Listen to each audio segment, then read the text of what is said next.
Beware, citizen, you are now departing from the world of allowable opinion. The Tom Woods Show. Welcome, everybody. It's Tuesday, May 13th, 2014. We're talking today about the Catastrophists. We're talking about the predictions of doom and gloom, that this or that problem is going to sink human civilization once and for all. And yet we always seem to rise to the occasion. We seem to be resilient enough to deal with these problems. Well, we're talking today to Robert Bryce, author of the new book out just today, Smaller, Faster, Lighter, Denser, Cheaper: How Innovation Keeps Proving the Catastrophists Wrong. What a fun book this is to read. As I say, today is the release date. Head on over and check it out. Robert Bryce is a senior fellow at the Manhattan Institute. He's the author of numerous books. He's been an author and journalist for nearly 3 decades. You can check him out at robertbryce.com. Robert, welcome to the program.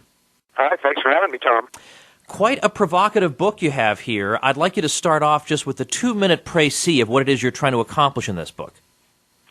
Well, Tom, I could probably do it in less than 2 minutes. The book is a rebuke to the catastrophists, a rebuttal to this continuing refrain that we're doomed, a refrain that we've heard since Thomas Malthus. This is an optimistic book. The subtitle says it. Why? How innovation keeps proving the catastrophists wrong. How are we proving the catastrophists wrong? By continually innovating, by making things smaller, faster, lighter, denser, cheaper. Now, I'm inclined to agree with you, but what do you say to the naysayer who says that Bryce's confidence in human ingenuity is akin to a guy who jumps off a cliff and then in midair assures us we have nothing to worry about because somebody's going to invent a parachute for him? Well, I appreciate the analogy, but look, we've jumped off the cliff a long time ago. We were born naked and alone, and we've been struggling through ever since. I mean, this is what we humans do. We're not going to just sit around and freeze in the dark. That's not what we've done. It's not what we will do. The reality is that today, despite all the problems, and we have a lot of them, and we could spend the rest of this time just listing them, peak oil, the fear of pandemics, epidemics, lack of fresh water, possible decline in agricultural productivity. But the reality is, the hard facts show that people today are living longer, healthier, freer lives than at any time in human history. And why is that? Because we continue innovating. We continue making things, our phones and our communications smaller and faster and cheaper. We continue making our engines denser and more efficient. We continue having denser agricultural productivity. All these things are of a piece with our ability to continue feeding and managing the people that we have on the planet and those that are to come. What's enjoyable about this book is that it's in bite-sized pieces, at least part 2 anyway, where you're giving example after example after example of the trend you've just described. And you can read them in bite-sized chunks. And you can follow the trend by which things become smaller, faster, lighter, denser, cheaper. Can you take one example that you find especially apt and trace us through the process of kind of dumb and big and awkward to what we have now? In fact, before I let you do that, I don't know if you saw this. This went around the internet some time ago, but somebody was sending around an old Radio Shack circular from 1991, and you could see all the things that were on sale at Radio Shack in 1991. And then the person pointed to every single item on that circular and said the iPhone does everything that all these devices do. If you need an alarm clock, it does that. You need a stopwatch, it does that. You need an audio recorder, it does that. So the whole Radio Shack circular could be rolled up into a ball and thrown away and replaced by one tiny item. I saw that, and I thought it was remarkable as well. And I can continue that same idea by thinking about the iPhone or the smartphone I carry in my pocket has 250,000 times more digital storage capacity than the computer that went to the moon on board Apollo 11. But, look. Yeah. So that's smaller, faster. The smartphones we carry today are the embodiment of this trend: smaller, faster, lighter, denser, cheaper. Have they made our lives substantially better? I would argue that they have. In fact, they've made things a lot more efficient in terms of the whole marketplace. Think about how quickly you can get information on weather, or on airplanes, on airplane flights, or on travel, or on traffic. You can get the mapping so you don't get lost, don't waste time. Look at residential electricity here in the United States. This is one that I find truly remarkable. I was born in 1960. I'm 53 years old. Since I was born, the price of residential electricity in real dollars has fallen 40%. This is of a piece, with practically everything in our economy. Things aren't getting more expensive. Actually, they're getting cheaper. And that's true across a whole range of industrial commodities. So why is this happening? Because, again, of this human ingenuity. And so I wrote the book as a way to, as a brushback pitch, as a reality check. We're continually hit with these dystopian views of today and tomorrow in our literature, and from Gulliver's Travels to Blade Runner to the new Lego movie. All of them are about doomed civilization, and in fact, we're living in that supposedly doomed civilization, and things that people have never been freer or healthier. I think the key objection that you're likely to get from people who would otherwise accept what you're saying, that there have been tremendous advances in technology, tremendous advances in many, many areas of life, but they'll say it all runs on energy, right? That if that falls apart, then everything else you're talking about falls by the wayside. So that really is the key, isn't it, to understanding what's going on in energy. So what is going on in energy? And there again, the trend has been towards smaller, faster, lighter, denser, cheaper throughout. Look at nuclear reactors. Now, of course, from the left, you'll hear, nuclear is so dangerous, can't possibly manage it.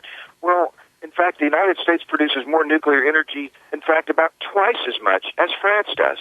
We're leading the world in the nuclear energy business. And in the wake of Fukushima, have there been problems? Yeah, Fukushima, absolutely. But even today, the investments in new nuclear technology are accelerating with venture capital and all kinds of new technologies coming to the fore. But forget that. Let's look at Ford Motors. Look at the engine that was in the Model T. 2.9-liter engine produced 22 horsepower. Today, you can buy the base model Ford engine with the EcoBoost configuration. 1 liter produces over 120 horsepower and is 3 times as efficient as the one we got in the Model T. All around us, in energy consumption, more people are getting electricity and coming out of the dark and into the light. All around the world, people are becoming more mobile because we're making better engines and using better fuels. Can you explain, before critiquing it, what the thesis of peak oil is? Sure. Well, it's really simple. Peak oil is the belief that we're running out, that the civilization on this planet is going to continue demanding more oil continually, and the energy industry won't be able to provide enough oil to meet demand. Well, we've heard this, in fact, and we've heard these threats about peak oil now for really about 100 years. But the peak oil crowd really had their heyday in the last decade or so. And what happened? The shale gale happened, the shale revolution. So much so that the U.S. today is producing about 15% more oil than it did a year ago today. The U.S. is producing 40% more natural gas today than it did in 2005. So these claims, these predictions about gloom and doom that we're all headed for hell in a handbasket hasn't proven true. I like the name of one of your subheadings in part 2 of one of your chapter titles, From Monks to Mooks, Faster, Cheaper Education. First of all, what does MOOC stand for? Massively Open Online Courses. So you have the universities, Stanford, some of the other elite universities and some that are not elite, offering some of their courses online to whoever wants to sign up for free. Now, this is a remarkable a turn of events. Khan Academy is really one that I'm the most familiar with. My son uses it, which Khan Academy was created by Salman Khan. His parents were immigrants to the United States of Bangladeshi origin. He's an incredibly smart fellow. And he created an online curriculum now that has expanded enormously. He has a whole team of people working with him now. He's getting a lot of money from foundations, the Gates Foundations and others, Gates Foundation and others. And he has all kinds of coursework there. But his base he began in mathematics, which is what my son uses. He's an 8th grader. He's 14, and it's a remarkably sophisticated program, and it's free. So we've gone from monks to mooks. We've gone from 1,000 years ago, even 400 or 500 years ago, where books were extraordinarily rare, where the ability to educate yourself or to educate others was extremely rare, and it was really the province of only the clergy and the elite and the very wealthy. And today, anyone with a computer and an internet connection can access courses that are online and incredibly sophisticated and free. What I find extraordinary about this is that although we do have a great many people who have benefited tremendously from these sorts of advances, I among them, and there are so many people taking these courses, there are so many people who are learning a new skill because the information is being conveyed to them on the internet, and yet there still seems to be a chunk of the human race that even when you say to them, here's all the knowledge in the world, you can have it for free with the click of a mouse, you can learn anything you want to, they still won't read a book. Like what do you do with people like this? I know that's not your responsibility to answer.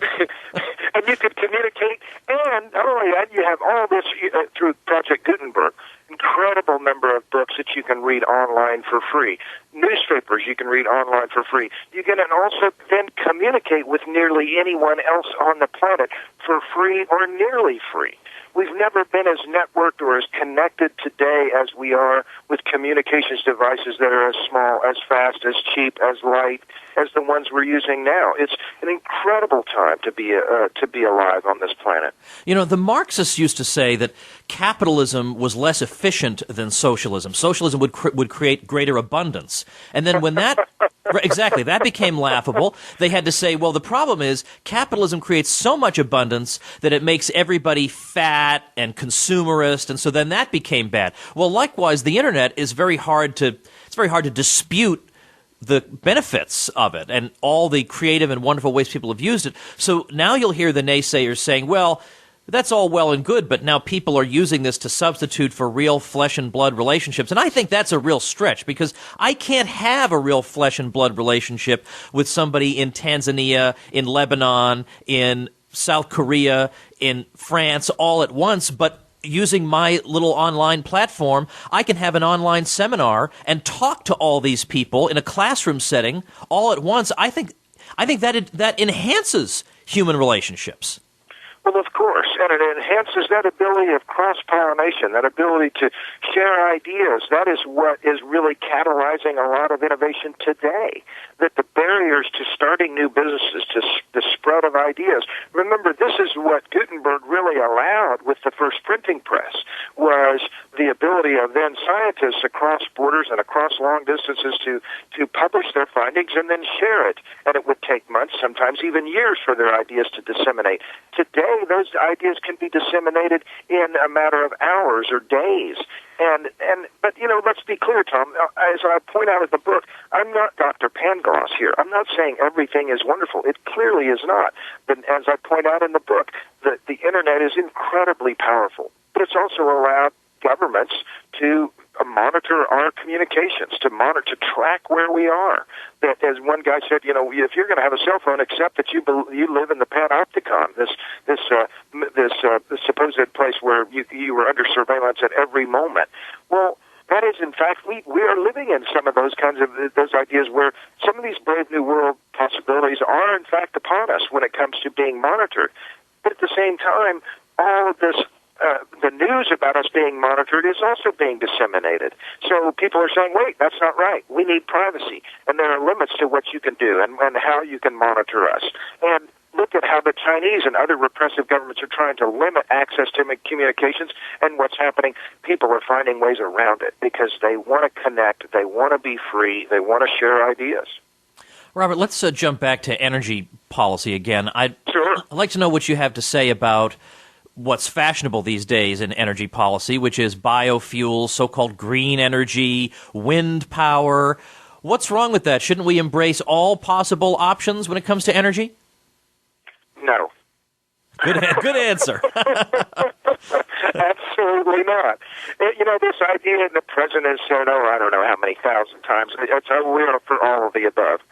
No, we're not for all of the above. We're for all of the ones that make sense.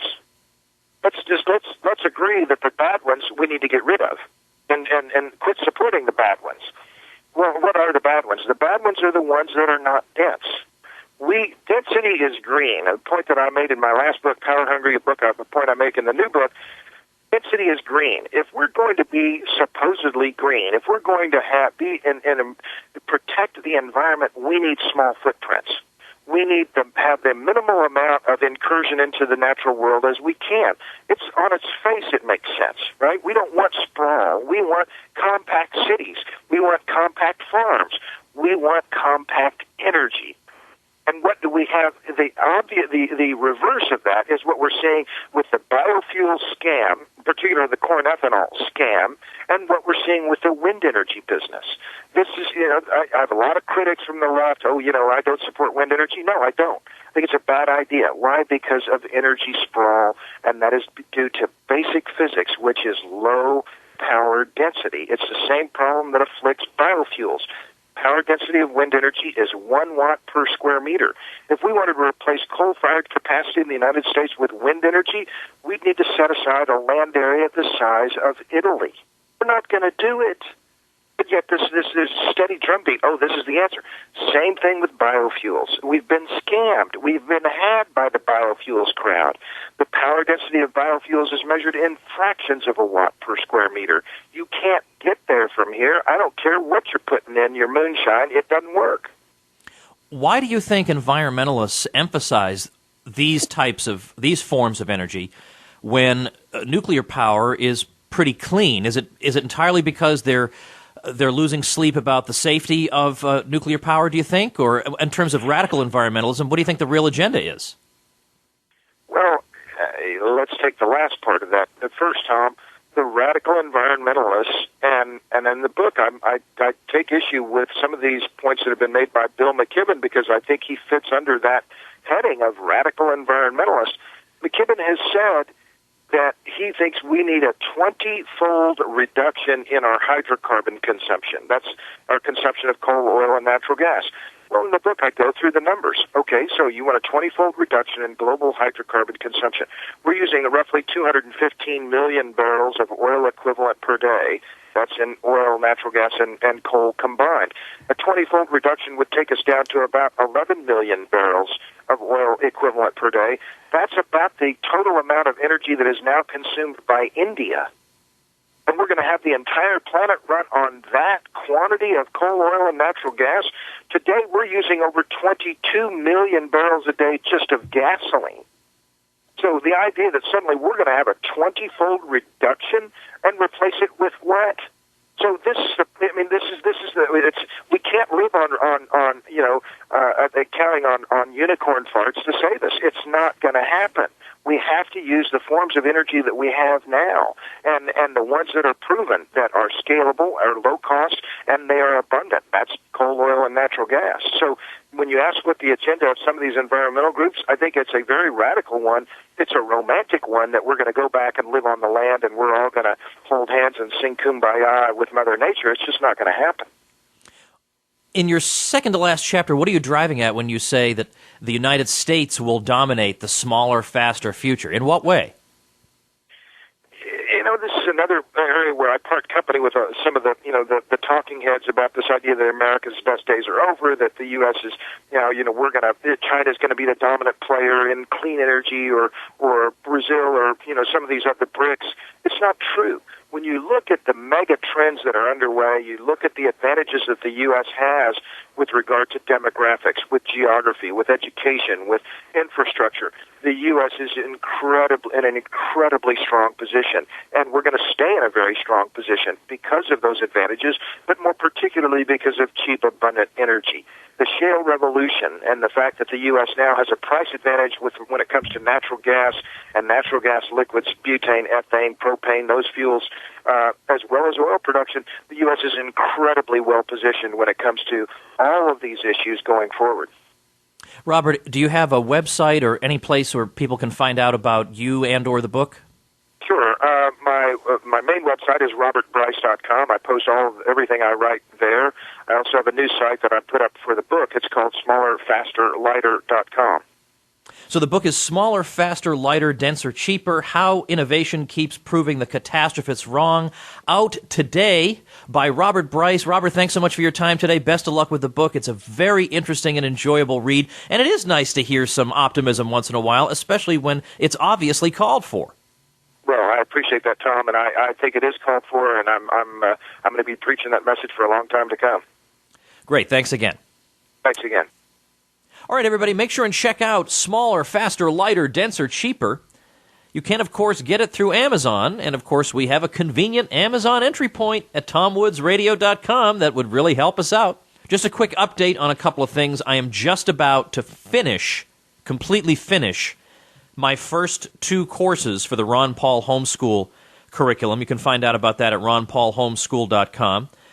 In order to allow more people to take these courses, we opened them up before they were complete. Like, we got 8 weeks ahead of the students, then we opened them up, and then we've added a week's worth of material every week. So I'm just finishing up, I've just finished my government course, which you might call an anti-government course, but it's quite thorough and covers an exciting array of topics, so I did that. And I've also done the Western Civ course. I'm just about finished with that. Western Civilization from antiquity up to about 1492. I'm just about to wrap up those 180 lessons on a variety of topics. So ronpaulhomeschool.com is where you can find out about that. By this fall, we should have pretty much just about all of K through 11 ready to go. K through 5 will be available for free, so you'll have 6 years to give the program a test drive. At some point, I will make it possible to get just my courses a la carte without joining the Ron Paul Homeschool program. I'll make an announcement about that, or if you get my newsletter, which you can sign up for at tomwoods.com or tomwoodsradio.com, I'll keep you posted on that. My contractual deal, though, is that you have to get a discount if you go through the Ron Paul Homeschool program as opposed to getting it a la carte from me, because they don't want people to just get everything a la carte. So that's the deal, but you wouldn't have to pay the Ron Paul Homeschool fee, but at the same time the courses would be pricier. So anyway, deal with that later. Check out ronpaulhomeschool.com today for the reasons to join, because it's a fantastic program. It gives your students a huge leg up in a variety of areas. In a couple of weeks, I'll be starting on my next courses, which will be Western Civilization Part 2 from 1492 to the present, and American constitutionalism. So that's interesting stuff. It's extremely time-consuming. It's why I don't write very much anymore. But by next year, by, let's say, the spring of next year, those should be all finished as well. You'll be able to sign up for those courses, too, by the fall of this year, 2014, because, again, I'll be making it available before it's done. I'll be ahead of the students by a number of weeks, and so people can start taking it as I'm working on it, and then it'll be done forever. Done forever. I will never have to work on it again. All right, everybody, what else is going on? I'm speaking in Boston on June 2nd. You can get tickets through tomwoods.com/events. You can see the link to get tickets. It's 10 smackers to get in. I'm sorry about that, but if you sign up for your ticket online and then you show up to the event, you get a free subscription to my libertyclassroom.com, where you can learn the history and economics that they didn't teach you. Get that for free if you order your ticket in advance and then show up. It's going to be at Cheers in Boston, so that'll be a lot of fun. And then June 19th at St. Paul, Minnesota. And then also April 15th. Why am I saying that? August 15th. April 15th already occurred. August 15th, I'm going to be in Nashville, Tennessee with Bob Murphy and a star-studded lineup. I haven't posted that yet. I will soon, so just save the date if you're in the area, August 15th. We'll be talking to Bob Murphy again soon, so maybe we'll have him do a plug for that event. But make sure and get your ticket. I think it sold out last year, so you'll definitely want to get your ticket for that in advance. Those of you who are not coming to see me in Boston can get 50% off libertyclassroom.com using coupon code DISCOUNT in all caps. We're just about to add a couple more courses to the 9 courses that we already have available for download there. All right, everybody, that is the program for today. Thank you so much to my loyal listeners who just keep on listening, keep on spreading the word about the show. I'm very grateful. See you tomorrow. The Tom Woods Show.